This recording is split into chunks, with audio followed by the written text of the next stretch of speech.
فاتحہ۔ بسم اللہ الرحمن الرحیم۔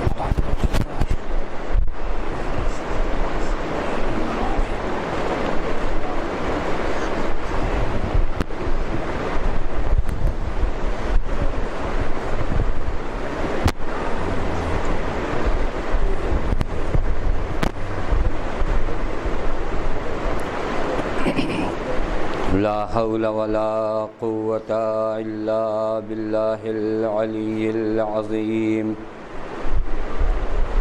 أعوذ بالله من الشيطان اللعين الرجيم۔ بسم الله الرحمن الرحيم۔ الحمد لله الذي علا في توحده ودنا في تفرده وجلا في شانه وعظما في أركانه، والصلاة والسلام على أشرف الأنبياء والمرسلين، حبيب إله العالمين، مولى ومولى الثقلين، جد الحسن والحسين، مولانا أبي القاسم محمد، اللهم صل على وعلى أهل بيته الطيبين الطاهرين المعصومين المظلومين المنتجبين، لا سيما بقية الله في الأرضين، واللعنة الدائمة الباقية العاجلة على أعدائهم أجمعين من الآن إلى يوم الدين. أما بعد، فقد قال الله الحكيم: بسم الله الرحمن الرحيم. كنتم خير أمة أخرجت للناس تأمرون بالمعروف وتنهون عن المنكر وتؤمنون بالله. صلوات محمد وعلى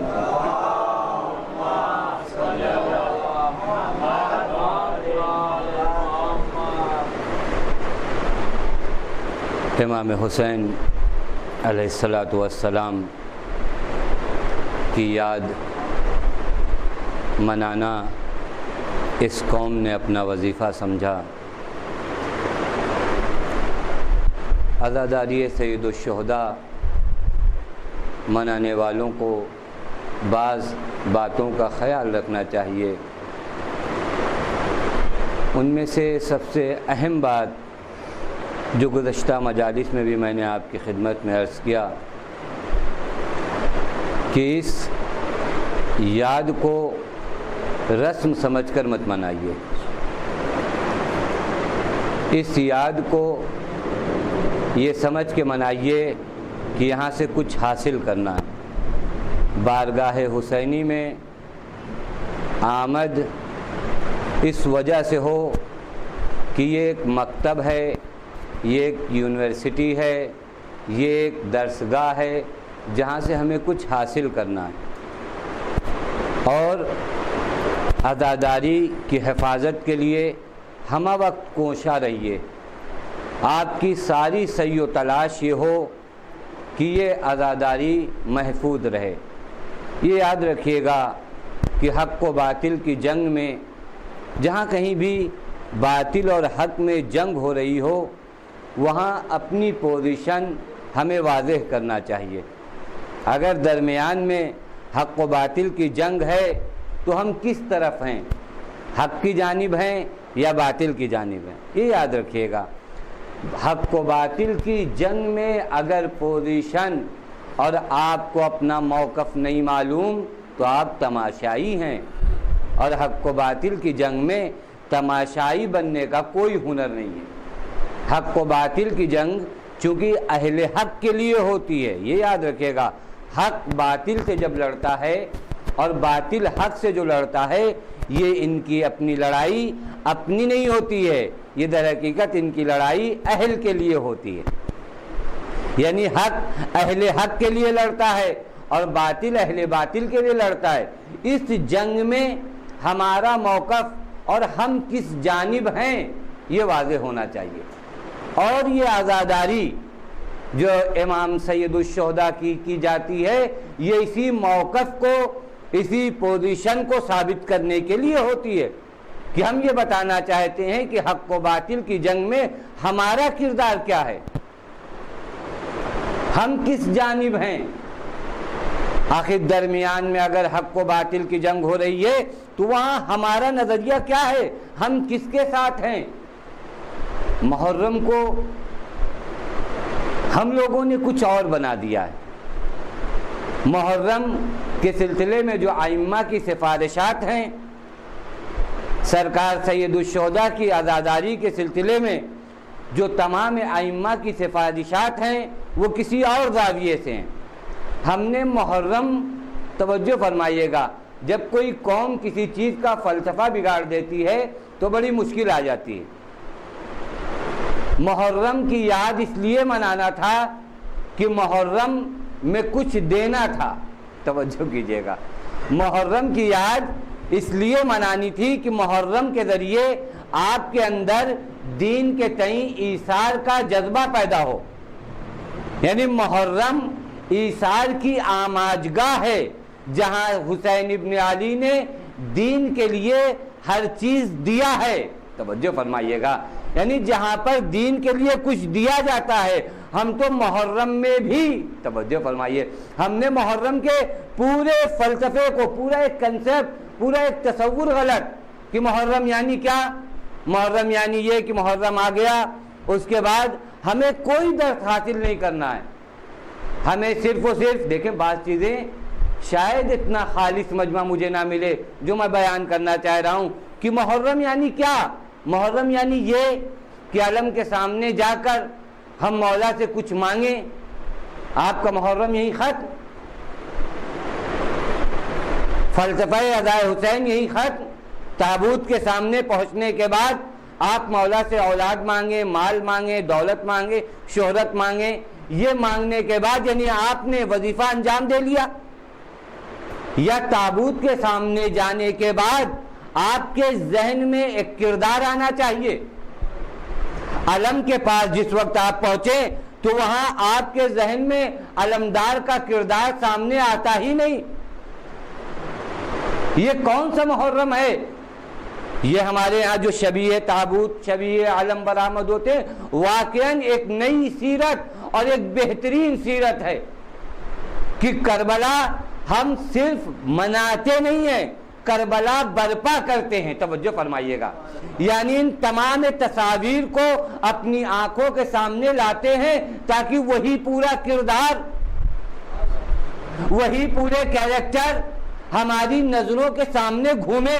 لیکن افسوس اس بات کا ہے کہ دنیا اس طرح غالب آ گئی کہ اگر ہم تابوت کے سامنے بھی ہوتے ہیں، علم کے سامنے بھی ہوتے ہیں، ذوالجناح کے سامنے بھی ہوتے ہیں، یعنی سامنے تو ہوتے ہیں لیکن نظر میں دنیا ہوتی ہے۔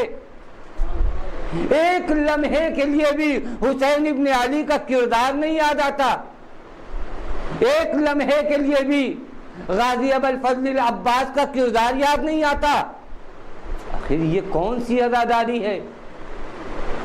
آخر یہ کون سی ادا ہے؟ کیا، توجہ فرمائیے گا میرے دوستو عزیزو، بعض لوگ شاید ذہنوں میں یہ آئے کہ عزاداری امام حسین جو تھے کم تھے، لہذا امام نے یہ چاہا کہ ساری دنیا جو ہے عزاداران امام حسین میں شامل ہو جائے۔ ایسا بھی کچھ نہیں ہے، ایسا بھی کچھ نہیں ہے۔ حسین ابن علی کے کائنات کا ذرہ ذرہ حسین ابن علی کا غلام ہے۔ آپ کو جو اس جانب کہا گیا ہے کہ ادائے حسین میں جاؤ، وہاں حسین کو کچھ دینا نہیں ہے، توجہ فرمائیے گا، وہاں حسین سے کچھ حاصل کرنا ہے، حسین کو آپ کی ضرورت نہیں ہے، توجہ فرمائیے گا میرے دوستو، آپ کو حسین کی ضرورت ہے۔ آپ جا رہے ہیں کس لیے؟ کس کی بارگاہ میں جا رہے ہیں؟ جس کی بارگاہ میں جا رہے ہیں اس کی بارگاہ سے مال و منال لے کر لوٹنا ہے، یا اس کی بارگاہ سے انسانیت کا درس لے کر لوٹنا ہے؟ کس زاویے سے آپ قدم رکھتے ہیں امام بارگاہوں میں؟ امام بارگاہوں میں صرف اس وجہ سے آتے ہیں کہ اگر اس سال مجلس نہیں کیا کہیں ایسا نہ ہو کوئی ناگہانی پیش آ جائے۔ بعض لوگ ہوتے ہیں نا، کہتے ہیں کہ 10 سال سے ہمارے گھر مجلس ہو رہی تھی، اب 11ویں سال نہیں ہوئی اور کوئی ناگہانی پیش آ گئی تو اس کا ذمہ دار کون ہوگا؟ چلو ایک مجلس ہی کر دیتے ہیں۔ خدا کے لیے اگر اس طرح مجلسیں کرنا ہے مجلسیں بند کر دیجئے. یہ میں نہایت اعتماد اور ذمہ داری کے ساتھ کر رہا ہوں. اصلاً حق نہیں پہنچتا کہ امام حسین کی عزاداری اس زاویے سے منائی جائے. حسین کریم ابن کریم ہے. ایک مجلس نہ کرنے کی وجہ سے آپ کو ایسی کوئی سزا ملنے والی نہیں ہے. نئی مجلسوں کو ذمہ داری سمجھ کے کیجئے. ذمہ داری کون سی؟ ذمہ داری دین،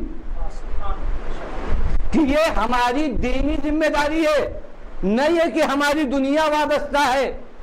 ہماری دنیا وابستہ نہیں ہے، توجہ فرمائیے گا عزیزو، ہماری آخرت وابستہ ہے. یہ دنیا ہے کتنے دن کی؟ اس دنیا میں جو مومنین مال و منال نہیں رکھتے، کیا وہ ان کے پاس ایمان نہیں ہے؟ کیا وہ گھاٹے میں ہے؟ کہیں قرآن مجید میں یہ کہا ہو تو مجھے بتائیے، کہیں کسی حدیث میں آیا ہو تو مجھے بتائیے کہ ایسا شخص گھاٹے میں ہے جس کے پاس پیسہ نہیں ہے، ایسا شخص گھاٹے میں ہے جسے کوئی جانتا نہیں ہے، ایسا شخص گھاٹے میں ہے جس کی شہرت نہیں ہے. کہیں ایسا آیا نہیں جہاں انسانیت کو گھاٹے میں بتایا والعصر ان الانسان لفی خسر. گھاٹے میں وہ ہے جو ایمان نہیں رکھتا، گھاٹے میں ہے وہ شخص جو اعمال صالح نہیں انجام دیتا. یعنی قرآن مجید پر واقعاً میں نہیں سمجھتا ہم لوگوں کا ایمان کیسا ہے. حسین ابن علی پر ہمارا ایمان کیسا ہے؟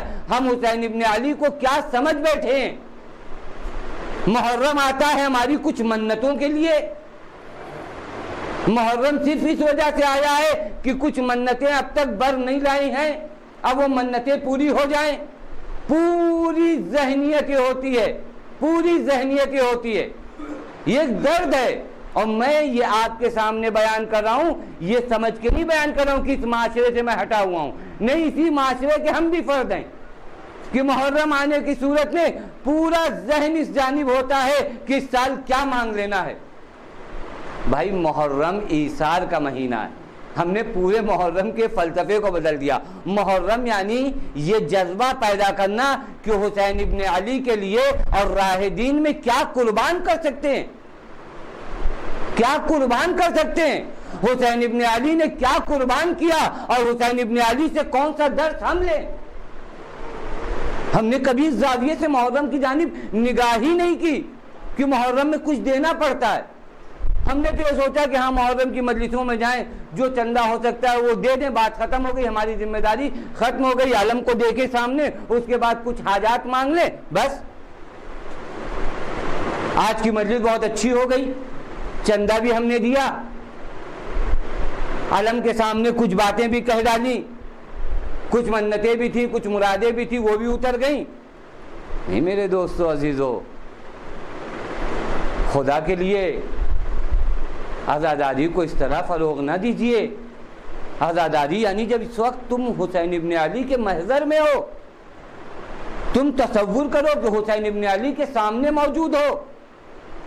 یہ جو علم کو چومتے ہو، یہ جو تابوت کو چومتے ہو، یہ در حقیقت ایک عہد ہوتا ہے حسین ابن علی کے ساتھ. یہ وفاداری کا اعلان ہے حسین ابن علی کے ساتھ کہ مولا ہم آپ کے تابوت کو چوم رہے ہیں، یعنی آپ سے عہد کر رہے ہیں. آپ جائیے اس فکر کے ساتھ، جس وقت علم کو یہ سمجھ کے چومیے کہ مولا ایک عہد کر رہے ہیں اور اس عہد کو وفا کریں گے. اب جب دوبارہ آپ علم کو چومنے جائیں گے اور اس عہد کو وفا نہ کیا ہوگا تو تھوڑی دیر کے لیے تأمل کریں گے، لیکن اس جانب تو ہم نے سوچا ہی نہیں. ہماری کچھ منتیں تھیں، مرادیں تھیں، اسے مانگا. یہ نہایت کمتر چیز ہے جو حسین ابن علی سے مانگی جائے. یہ ہماری نظروں میں بڑی چیز ہے. اس دید کو اور اس طرز فکر کو بدلیے اور عزاداری یہ سمجھ کر منائیے اور عزاداری یہ سمجھ کے برپا کیجئے کہ حق و باطل کی جنگ میں ہم بھی حصے دار ہیں. توجہ فرمائیے گا میرے دوستو عزیزو، حق و باطل کی اس جنگ میں ہم حصے دار ہیں، ہم حق کی جانب ہیں. یہ جنگ ہماری وجہ سے لڑی گئی. جس دن آپ نے یہ سوچا کہ یہ جنگ ہماری وجہ سے ہوئی ہے، اب آپ کے آنے کا انداز بدل جائے گا. ابھی تک ہم نے یہ سوچا یہ جنگ ہمارے لیے ہوئی نہیں، یہ جنگ ہمارے لیے ہوئی. حسین نے ساری قربانی ہمارے لیے دی. بھائی ہمارے لیے کون سی قربانی حسین ابن علی کو دینا پڑا؟ یہ سوچیں کہ یہ قربانی جو حسین ابن علی نے دی، یہ جو حسین نے مصائب و آلام برداشت کیے، یہ ہمارے لیے برداشت کیے. آخر حسین نے وہ مصائب و آلام جو ہمارے لیے برداشت کیے، پھر ہم کہاں ہیں؟ یہ کبھی سوچا ہم نے؟ نہیں میرے دوستو عزیزو، عزاداری کو محفوظ رکھیے، لیکن عزاداری کے فلسفے کے ساتھ، عزاداری کے ریزن کے ساتھ کہ عزاداری کیوں کرتے ہیں. اور ہمیشہ خیال رکھیے گا، میں نے عرض کیا کہ دشمن کی جتنی یلغار آج کے اس دور میں اس عزاداری پہ ہو رہی، شاید کسی اور چیز پہ نہ ہو. ہم اپنے گھر کی حفاظت کرتے ہیں، گھر کے قریب کسی مشکوک آدمی کو نہیں آنے دیتے. جس کے بارے میں شک ہو جائے کہ یہ آدمی صحیح نہیں ہے، اسے گھر تک نہیں آنے دیتے. کیوں؟ کیونکہ ہم یہ چاہتے ہیں کہیں ہمارا مال و منال لے کر بھاگ نہ جائے. لیکن عزاداری کی وادی میں جو آنا چاہے، جو یہاں ذمہ دار بننا چاہے، ہم بغیر کچھ سوچے سمجھے اسے بنا دیتے ہیں. نہیں میرے دوستو عزیزو، یہ بھی مرحلہ ہے. عزاداری ہمارا آشیانہ ہے، یہ یاد رکھیے گا. اور آشیانے کی حفاظت اگر کرو گے تو خود محفوظ رہو گے. جس نے بھی اپنے آشیانے کی حفاظت نہیں کی، یہ آپ گھر کے لیے، برسات کا موسم جب آتا ہے تو گھر کی ریپیرنگ ہوتی ہے. کیوں ہوتی ہے؟ گھر کی محبت ہے آپ کو، توجہ کیجئے گا، یا گھر کی ضرورت ہے آپ کو؟ توجہ کیجئے گا. گھر کی ضرورت ہے. اگر آج اس گھر کو ہم نے ریپیئر نہیں کیا، صحیح نہیں کیا، تو کل ہمارے بچے محفوظ نہیں رہ پائیں گے. ہر بلا ان کے سر پہ آ جائے گی. یہ تو آپ کا گھر ہوا. اسی طرح عزاداری ایک آشیانہ ہے. توجہ کریے گا، عزاداری ایک آشیانہ ہے. اسی آشیانے میں آپ کو حسینی زندگی گزارنا ہے. لہذا ہر لحاظ سے اس کا خیال رکھیے. اور وہ اس وقت آپ خیال رکھ سکتے ہیں جب مقصد امام حسین کو آپ سمجھیں گے، جب آپ جانیں گے کہ حسین ابن علی نے کیوں قیام کیا تھا. آج حسب وعدہ جو میں نے آپ سے وعدہ کیا تھا کہ ایک تفسیر، ایک وجہ جو ظاہراً دیکھنے میں اس میں کوئی عیب نظر نہیں آتا، وہ یہ کہ حسین ابن علی سے چونکہ بیعت چاہی گئی تھی اور حسین نے بیعت سے انکار کیا، لہذا حسین ابن علی نے قیام کیا. یعنی مطالبہ بیعت حاکم وقت کا حسین ابن علی سے بیعت طلب کرنا. اس نے کہا آپ کو ہماری بیعت کرنا ہے، اور حسین کو یہ بیعت نہیں کرنی تھی، لہذا حسین ابن علی نے قیام کیا. قیام عاشورہ کا ایک ریزن یہ بیان کیا جاتا ہے. اگر میں اس جملے کی تحلیل و تفسیر کروں تو آپ کو اندازہ لگے گا کہ یہ کتنا غلط اور غیر صحیح جملہ ہے. اس کا مطلب کیا ہے؟ اس کا مطلب یہ ہے کہ حسین ابن علی اپنی زندگی گزار رہے تھے، جو کچھ ہو رہا تھا اس سے حسین کو کوئی مطلب نہیں تھا. سماج و معاشرے میں جو کچھ ہو رہا ہے سوسائٹی میں، حسین کو اس سے کوئی مطلب نہیں ہے. لیکن آج چونکہ حسین تک بات پہنچ گئی ہے، آج چونکہ حاکم وقت نے حسین سے بیعت طلب کر لی ہے، لہذا حسین ابن علی نے دیکھا نہیں، وہ آگ جو پورے معاشرے میں لگی تھی اب ہمارے گھر تک پہنچ گئی، لہذا حسین نے تلوار نکالی اور کہا اب برداشت کے باہر. جیسا کہ ہماری زندگی میں ہوتا ہے، ہم خاموش کھڑے رہتے ہیں. ظلم و ستم ہو رہا ہے، ظلم و بربریت کے پہاڑ توڑے جا رہے ہیں. کہاں اسلامی قانون پائمال ہو رہا ہے، کہاں اسلام کی ہتک حرمت کی جا رہی ہے، کہاں مسلمانوں کی توبیخ کی جا رہی ہے، کہاں مسلمانوں پر ظلم و ستم ہو رہا ہے. ہم سے اس سے کچھ بھی مطلب نہیں. ہم سے مطلب یہ ہے کہ ہم تو صحیح ہیں، کہتے بھی ہیں، ہم مولانا پانچوں وقت کی نماز بھی پڑھتے ہیں، ہمارے بچے بھی صحیح ہیں، روزی روٹی بھی ہے، بچوں کو اچھا کھلا بھی لیتے ہیں، اچھے اسکول میں پڑھا بھی لے رہے ہیں، مسجدوں میں بھی حاضری دیتے ہیں، نیک کاموں میں چندہ بھی دے لیا کرتے ہیں، لہٰذا ہم تو اپنی زندگی گزار رہے ہیں، اب ہم سے کیا مطلب، کہاں کیا ظلم و ستم ہو رہا ہے، کہاں کیا ہو رہا ہے، یہ ہم سے کیا مطلب۔ ہاں لیکن اگر کل ظالم نے ہمارے گھر کا رخ کیا تو اس کی خیر نہیں ہے۔ جب تک ہمارے پڑوس میں ظلم ہو رہا ہے ہم سے کوئی مطلب نہیں، کیونکہ ہم سے کیا لینا دینا۔ ہاں اگر ظالم ہمارے گھر تک آ گیا تو اب اس کی خیر نہیں ہے۔ اسی طرح جس نے واقعہ عاشورہ کو جس نگاہ سے دیکھا اس نے اس طرح واقعہ عاشورہ کی تفسیر کیا، جیسی فکر کے لوگ تھے واقعہ عاشورہ کی ویسی تفسیر کیا، اور یہ تفسیر کیا تاکہ نظرداروں کو یہ معلوم ہو کہ ہم سے کیا ربط ہے۔ حسین ابن علی سے بیعت چاہی گئی تھی، حسین نے انکار کیا اور اتنا بڑا قیام کیا، اس سے ہمارا کیا واسطہ۔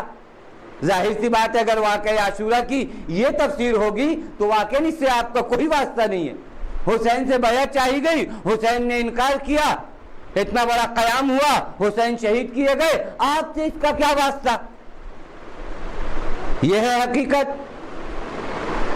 کیا حسین ابن علی نے قیام اسی وجہ سے کیا تھا؟ یعنی اگر حسین سے بیعت طلب نہ کی جاتی تو حسین ابن علی قیام نہ کرتے۔ حسین اپنی ساری ذمہ داریوں کو فراموش کیے بیٹھے تھے۔ حسین تو یہ دیکھ رہے تھے میں نماز بھی پڑھ رہا ہوں، میں مسلمانوں کے مسائل بھی بتا دے رہا ہوں، لوگ میرے پاس آ جا بھی رہے ہیں، اب اس صورت میں اگر مجھے نہیں چھیڑا گیا تو میں کبھی قیام نہیں کروں گا۔ لیکن وہ تو کہیے حاکم وقت نے حسین ابن علی سے بیعت طلب کی، اور جب حاکم وقت نے حسین ابن علی سے بیعت طلب کی تو حسین نے کہا اچھا اب تک دین پامال ہو رہا تھا، اب ان ظالموں کی اتنی ہمت بڑھ گئی ہے کہ میرے گھر تک آ گئے، لہذا مجھ پر قیام لازم ہو گیا۔ اب اگر حسین اس ذات کا نام ہے اور حسین نے یہ سوچ کر قیام کیا تو اس قیام سے آپ کا کیا واسطہ، مجھے انصاف سے بتائیے۔ اس قیام سے ہمارا کیا واسطہ، اس قیام سے ہمیں کون سا درس ملنے والا ہے؟ بھائی اگر ہم سے بیعت طلب کی جائے ہم انکار کریں، حسین سے بھی بیعت طلب کی گئی، حسین نے انکار کیا، بات ختم ہو گئی۔ اور کہا بھی جاتا ہے آج کے زمانے میں بعض نظریات بھی ہیں کہ آپ کو کس نے کہا ہے قاتل امام حسین کو برا بھلا کہیے، یہ غیبت ہے۔ دین کا سہارا لے کر بعضوں نے کہا ہے کہ قاتل امام حسین کو برا بھلا کہنا غیبت ہے، اور عقل و خرد کے مالا مال شخص جنہیں عقل و خرد کا بادشاہ کہا جاتا ہے، امام محمد غزالی کہتے ہیں کہ غیبت ہے، قاتل امام حسین کی غیبت کرنا حرام ہے۔ آپ اس کو برا بھلا مت کہیے، کیا ضرورت ہے، آپ سے کیا واسطہ ہے۔ ہاں اگر کربلا کی یہی تفسیر ہے تو ہم سے کوئی واسطہ نہیں۔ توجہ فرمائیے گا، جرأت بڑھی، پہلے مرحلے میں قیام کے رخ کو محرف کیا گیا اور پھر اس کے بعد اس مرحلے تک آئے کہ نہیں غیبت جائز نہیں ہے، اسلام نے کسی کی غیبت کرنے کو منع کیا ہے، آپ کو کس نے حق دیا کہ آپ غیبت کریں۔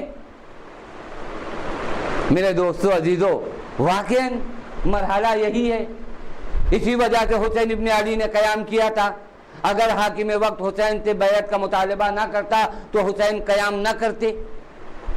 واقعہ کیا ہے، حقیقت کیا ہے، یہ سوال آپ کے ذہنوں تک آ گیا، میرا مسئلہ حل ہو گیا۔ صرف یہ سوال آپ کے ذہنوں تک آ گیا، آخر واقعاً یہی وجہ ہو سکتی تھی حسین ابن علی کے قیام کرنے کی۔ میں اپنے دوستوں اور بچوں کے لیے عرض کروں کہ در حقیقت واقعہ کیا ہوا تھا، تاریخ کیا ہے۔ سن 60 ہجری رجب کا مہینہ، حاکم شام کی جانب سے ایک ایلچی خط لے کر آتا ہے، والی مدینہ کے نام، جس خط کی تحریر یہ ہے: خذ حسینا و عبداللہ ابن عمر و ابن الزبیر بالبیعۃ آخذا لیس رخصت فیہ حتی یبایعوا۔ انقلاب زمانہ دیکھیے، خبریں اسلام کی مدینے سے شام جانا چاہیے تھی، اب شام سے خبر آ رہی ہے کس کے لیے؟ مدینے والوں کے لیے۔ دین کی تحریف کا حال یہ ہے کہ شام سے حکم آتا ہے مدینے کے لیے۔ طرز کار یہ ہونا چاہیے تھا کہ مدینے سے شام کے لیے حکم جاتا، لیکن دین کو اس طرح چینج کر دیا گیا تھا کہ اب دینی فرمان شام سے مدینے کی سمت آ رہے ہیں۔ اس شخص نے، والی مدینہ نے، جب اس خط کو دیکھا، اس نے سب سے پہلے تو اپنے والی و وارث کے انتقال پر افسوس کیا۔ ان تمام کے ایک والی و وارث ہوا کرتے ہیں۔ اس پر افسوس کرنے کے بعد اب اسے سمجھ میں نہیں آ رہا ہے کہ بیعت حسین ابن علی سے کس طرح لی جائے، لہذا اس نے مروان کو بلایا بعنوان مشورہ۔ مشاور کے عنوان سے مروان اس کے پاس آتا ہے، اس نے پورا ماجرا اس کے سامنے پیش کیا۔ مروان کی تاریخ آپ سبھی جانتے ہیں کہ یہ دشمن اہل بیت، بنی امیہ کا ایک خاص کارندہ۔ مروان آتا ہے اور کہتا ہے بیعت لینے کے علاوہ کوئی چارہ نہیں ہے، اور بیعت اسی وقت لو۔ وہ سوال اس تاریخ کو بیان کرنے میں آپ کے ذہن سے نکل نہ جائے کہ آیا حسین ابن علی نے اسی بیعت طلب کرنے کی وجہ سے قیام کیا تھا؟ میں اس پورے ماجرے کو اپنے بچوں کے لیے پیش کر رہا ہوں تاکہ ان کے ذہن میں آ جائے کہ ہوا کیا تھا۔ جب ایسی صورت ہوئی، مروان نے کہا اسی وقت ان لوگوں کو بلایا جائے، ان لوگوں کو بلانے کے بعد ان سے بیعت طلب کی جائے، اگر یہ نہیں مانتے تو ان کے سر و تن میں جدائی کر دی جائے۔ عبداللہ ابن عمر بن عثمان، ایک نوجوان شخص، اسے ولید نے نمائندہ بنا کر بھیجا مسجد تک۔ توجہ فرمائیے گا، یہ سارے کام ایک سیاست اور ایک بہت ہی اہم سازش کے تحت ہوئے۔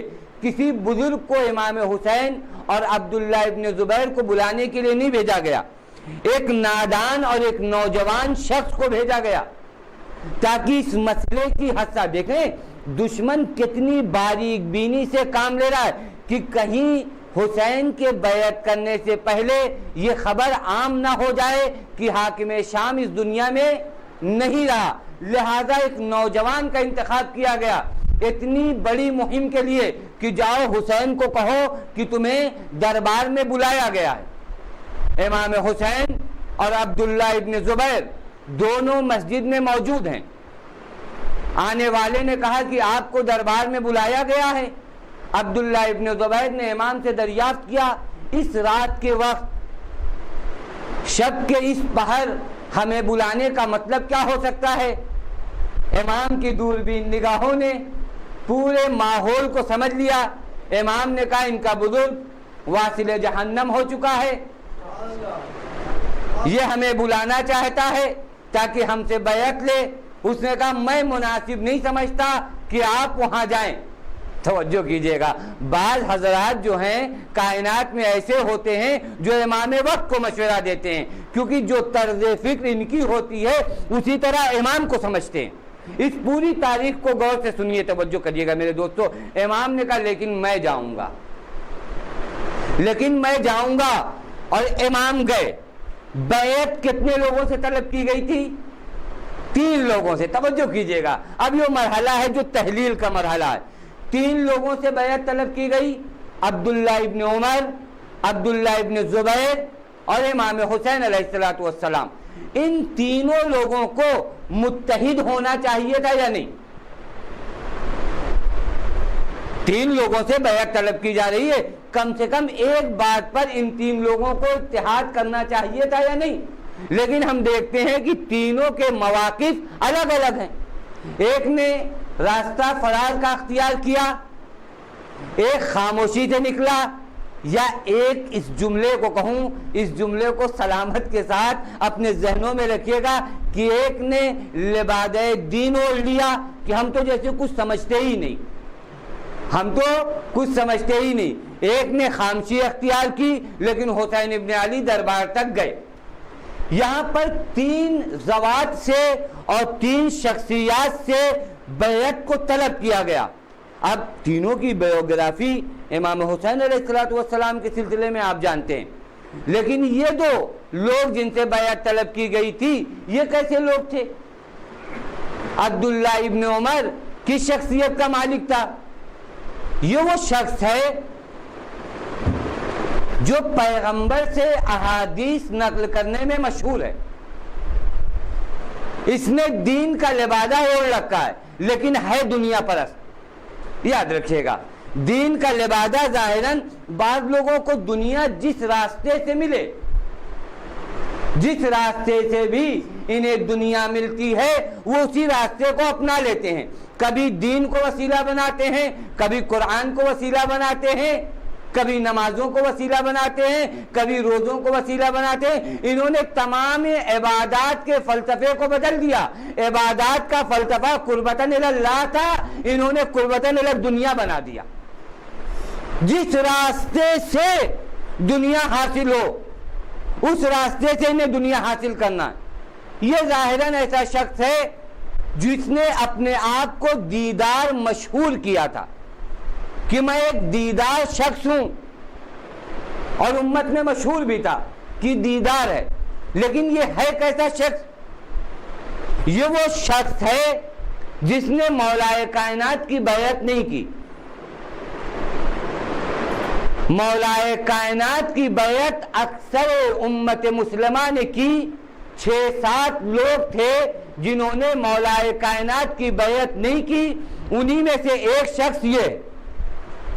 لیکن مولا کائنات کی شہادت کے بعد بلا وقفہ اس نے حاکم شام کی بیعت کی. یہ وہ شخص ہے جب اسے اپنی دنیا کا خوف ہوتا ہے تو یہ کسی کے بھی ہاتھ میں بیعت کر سکتا ہے. جب تک اسے کسی چیز کا خوف نہیں ہوتا، جب تک کسی چیز سے نہیں ڈرتا، جب تک کسی قسم کا کوئی خطرہ اسے محسوس نہیں ہوتا، یہ حق کے ساتھ چلنے کو آمادہ نہیں ہے. مولا کائنات سے اس کو یہ امکان نہیں تھا کہ بیعت نہ کرنے کی صورت میں علی ابن ابی طالب صلوات بھیجے محمد والا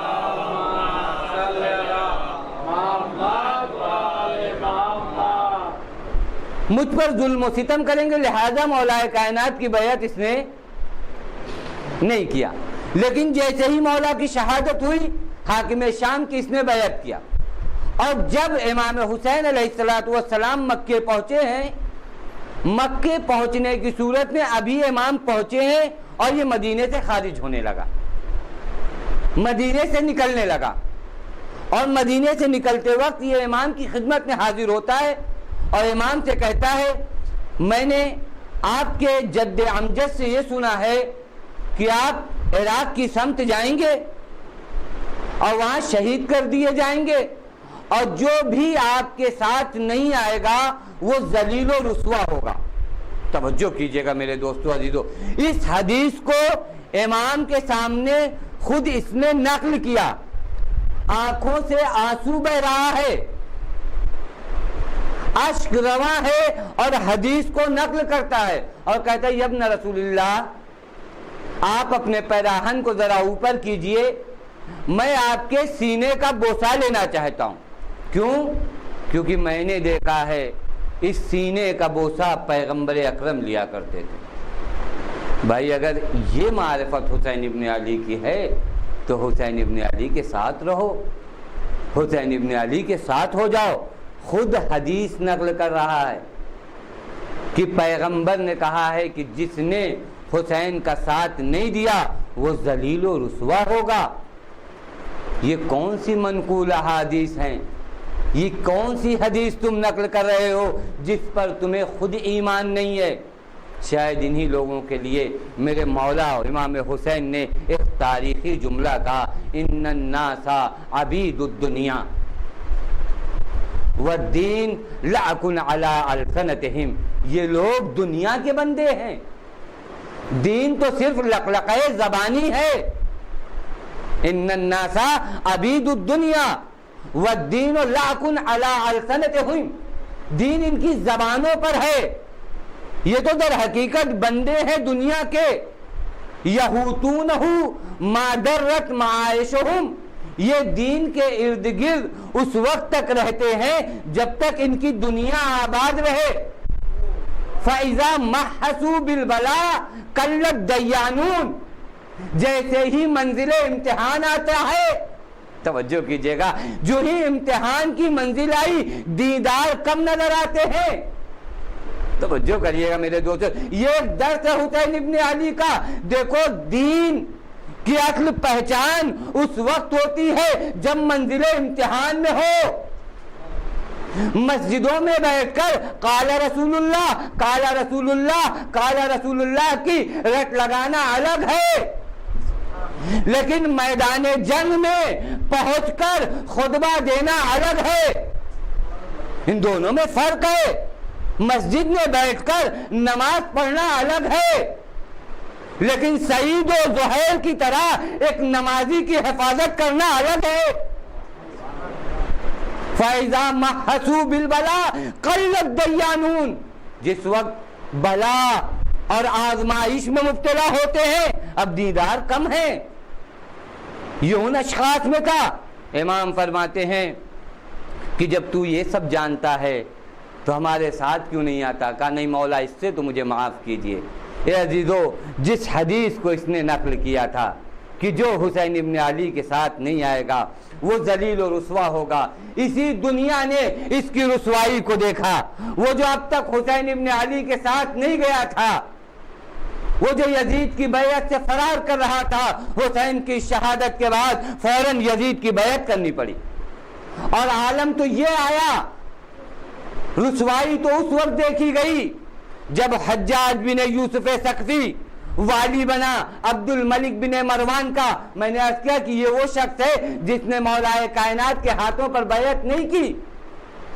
جب حجاج والی بنا عبد الملک بن مروان کی طرف سے، اس وقت یہ شخص لائن میں کھڑا ہے بیعت کرنے کے لیے۔ رات ہو گئی، یہ ہوا کہ اب بیعت بند ہو گئی ہے، صبح آ کے کرنا، کہا نہیں اسی رات کے وقت مجھے بیعت کرنا ہے۔ میں نے عرض کیا تھا کہ یہ شخص اس وقت تک بیعت کرتا ہی نہیں جب تک خطرات اس کے سر پہ نہ منڈلائے۔ حجاج نے کہا اس رات کے پہر بیعت کرنے سے کیا فائدہ، صبح آنا۔ کہا نہیں، پیغمبر سے میں نے سنا ہے کہ اگر کسی نے اپنے امام کو نہیں پہچانا اور ایک رات ایسے گزر گئی امام کو پہچانے بغیر، امام کی معرفت کے بغیر، تو موت جاہلیت کی موت ہے، لہذا میں یہ نہیں چاہتا۔ حجاج نے کہا میں کافی تھک چکا ہوں، لے یہ میرا پیر ہے۔ لحاظ سے حجاج نے اپنا پیر نکالا اور کہا اس پیر پہ بیعت کر لے۔ رسول کی حدیث دیکھیے، جس نے حسین ابن علی کا ساتھ نہیں دیا وہ ذلیل و رسوا ہوگا۔ اب اس سے بڑی رسوائی کیا ہوگی؟ جسے علی کے ہاتھوں پر بیعت نصیب نہیں ہوئی وہ حجاج جیسے فاسق و فاجر کے پیروں پہ بیعت کرتا ہے۔ یہ ہے رسوائی، یہ ہے ذلت۔ اسی ذلت کے خلاف حسین ابن علی نعرہ بلند کریں، ہیہات من الذلہ۔ حسین ابن علی کے ساتھ آؤ، عزت کے کاروان میں آؤ، شرافت کے کاروان میں آؤ، کرامت کے کاروان میں آؤ۔ اس ذلت کے کاروان میں کیا رکھا ہے؟ ان دنیا والوں کے ساتھ جینا۔ توجہ فرمائیے گا، عجیب جملہ ہے میرے مولا کا کہ اس دنیا میں جینا میرے لیے ذلت آور ہے، اور یہ زندگی حسین کو پسند نہیں ہے۔ ان الدئی وابن الدئی قد رکضنی بین الذلۃ والذلہ۔ دئی ابن دئی نے، فاسق ابن فاسق نے حسین ابن علی کو ذلت اور تلوار کے درمیان لا کر کھڑا کر دیا ہے کہ یا تو شہید ہو جائیے یا تو ذلیل ہو جائیے۔ ہیہات من الذلہ، حسین کا اعلان ہے۔ دیکھو جب ذلت اور تلوار کا سامنا ہوگا تو حسین کو یہ تو برداشت ہے کہ حسین کے سر و تن میں جدائی ہو جائے، لیکن حسین کا سر جھک جائے یہ حسین کو برداشت نہیں ہے۔ یہ ایک کردار ہے جس سے بیعت طلب کی گئی تھی۔ دوسرا کردار عبداللہ ابن زبیر کا، اس سے بھی بیعت طلب کی گئی۔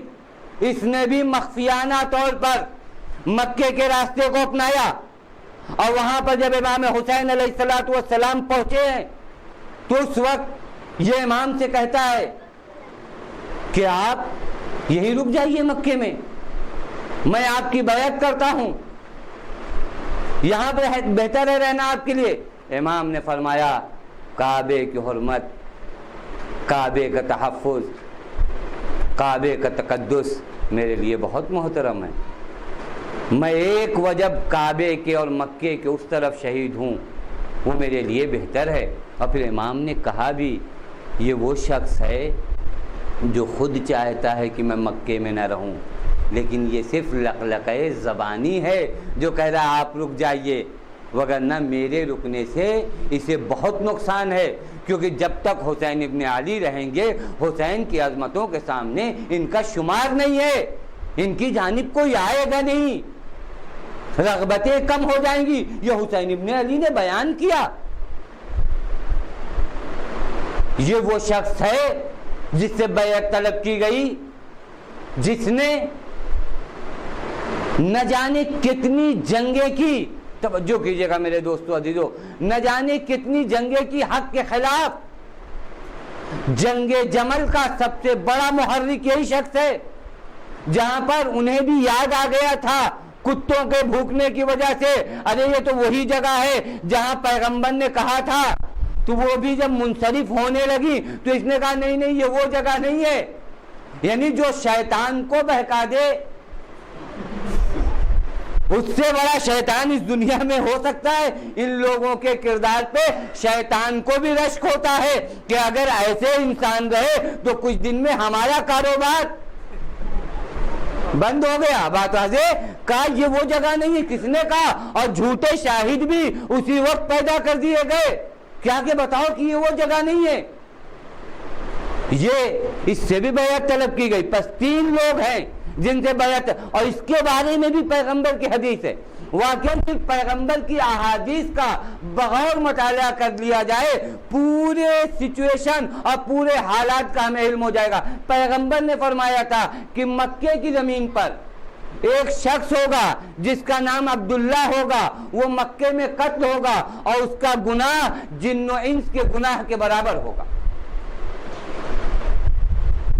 پیغمبر نے ان تمام زوات کو ہر طریقے سے واضح کر دیا کہ یہ کون لوگ ہیں۔ حسین ابن علی کی بیعت جو حسین ابن علی سے چاہی گئی اور جو ان لوگوں سے چاہی گئی، اور پھر اس کے بعد حسین ابن علی کے قیام میں یہ شریک نہیں ہوئے، اس کی ایک وجہ ہے، توجہ فرمائے گا میرے دوستو عزیزو، وہ جو راستے الگ الگ ہوئے اس کی وجہ یہ ہے کہ حسین ابن علی کا قیام یزیدیت کے خلاف تھا۔ حسین ابن علی چاہتے تھے امت مسلمہ میں اقدار بچ جائیں، ارزشیں بچ جائیں، سنت زندہ ہو جائے، بدعات مر جائیں، لیکن ان کا ایسا کوئی ہدف نہیں تھا۔ ان کا ہدف دنیا طلبی تھی۔ اگر دنیا طلبی یزید کی بیعت سے حاصل ہوتی ہے تو صحیح، اگر یزید کی مخالفت سے حاصل ہوتی ہے تو صحیح، فرق کیا پڑتا ہے؟ ٹارگیٹ جو ہدف ہے وہ دنیا ہے۔ اگر یزید کی مخالفت سے دنیا حاصل ہوتی ہے تو ہم اس راستے پہ چلے جائیں گے، لیکن اگر اس راستے سے نہیں حاصل ہوتی تو ہم بیعت کر لیں گے۔ لیکن حسین ابن علی کا ہدف یہ نہیں ہے، حسین ابن علی کا ہدف یزیدیت کا خاتمہ ہے، لہذا حسین ابن علی نے قیام کیا۔ اب آئیے یہاں تک جو بات میں نے آپ کی خدمت میں عرض کیا کہ یہ 3 کردار، یہ 3 اشخاص جن سے بیعت طلب کی گئی، مطالبہ بیعت کیا گیا۔ اب وہی سوال دوبارہ دہرائیے کہ آیا اگر یہ بیعت طلب نہ کی گئی ہوتی تو حسین ابن علی بھی مدینے میں اسی طرح خاموش رہتے؟ حسین ابن علی بھی کچھ بھی نہیں کرتے، کوئی اقدام بھی نہیں کرتے؟ اس کے لیے آپ کو تاریخ اٹھانی پڑے گی، اس کے لیے آپ کو تاریخ پڑھنا پڑے گا کہ آیا اس سے پہلے حسین نے باطل حکومت کے خلاف اقدامات کیے یا نہیں کیے؟ حسین ابن علی نے باطل حکومت کے خلاف اقدامات کیے یا نہیں کیے؟ حسین ابن علی خاموش تھے؟ یک بیک مطالبہ بیعت ہوا اور حسین کی طرف سے یک بیک انکار ہوا۔ ایسا تھا یا نہیں؟ یہ جنگ بہت دنوں سے چل رہی تھی. توجہ کریے گا میرے دوستو عزیزو، یہ جنگ سن 61 ہجری کی جنگ نہیں تھی، یہ جنگ بہت دنوں سے تھی. اس جنگ کا ایک مرحلہ کربلا ہے. توجہ کریے گا، اس جنگ کا ایک مرحلہ، ایک طبقہ کربلا ہے، وگرنہ یہ جنگ تو بہت پہلے سے چل رہی تھی. اور تاریخ کا مطالعہ کیجئے کہ حسین ابن علی ہر مقام پر حاکم شام کے خلاف کھڑے ہیں.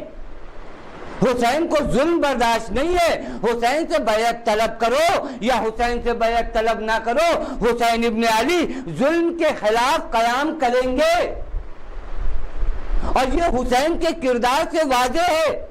جب حاکم شام نے آ کر ایک مرتبہ مولا سے کہا کہ ہم نے آپ کے والد کے شیعوں کو قتل کیا اور ان کو کفن پہنایا اور ان کو دفن کیا اور ان کی نماز میت بھی پڑھی، یہ حسین ابن علی کو دھمکانا چاہ رہا ہے. حاکم شام سمجھتا ہے کہ ہماری راستے میں جو ایک سب سے بڑا مانع ہے وہ ذات حسین ہے، لہذا چاہ رہا حسین ابن علی کو دھمکائے کہ آپ کے بابا کے شیعوں کا انجام ہم نے یہ کیا. کسے شہید کیا تھا اس نے؟ حجر بن عدی کو. حجر بن عدی کو شہادت کے بعد اس نے آ کر حسین سے بتایا حجر کون ہے. حجر جنہیں راہب اصحاب محمد کہا جاتا ہے، حجر الخیر کے نام سے یاد کیا جاتا ہے. حجر اس ذات کا نام ہے، حجر اس شخصیت کا نام ہے کہ جب حاکم شام ان کو قتل کرنے کے بعد آیا ہے تو ام المومنین نے ملاقات سے انکار کر دیا تھا، کیونکہ نہیں چاہتی تھی کہ اس قتل میں کسی طرح میری شرکت ہو جائے. حجر کی شخصیت اتنی واضح تھی، لیکن آ کر اس نے افتخار کیا کہ ہم نے قتل کیا. اور قتل بھی کیسے کیا آپ جانتے ہیں؟ حجر کے سامنے حجر کی اولاد کو قتل کیا گیا. حجر کے لڑکے کو جن کا نام حمام تھا، حجر کے لڑکے کو حجر کے سامنے قتل کیا گیا اور یہ حجر کی فرمائش پہ کیا گیا. یہاں پر بھی شاید ہمارے لیے درس ہو کہ حجر کے سامنے حجر کے لڑکے کو قتل کیا جا رہا ہے اور ایک باپ نے کہا کہ میرے بیٹے کو میرے سامنے قتل کیا جائے.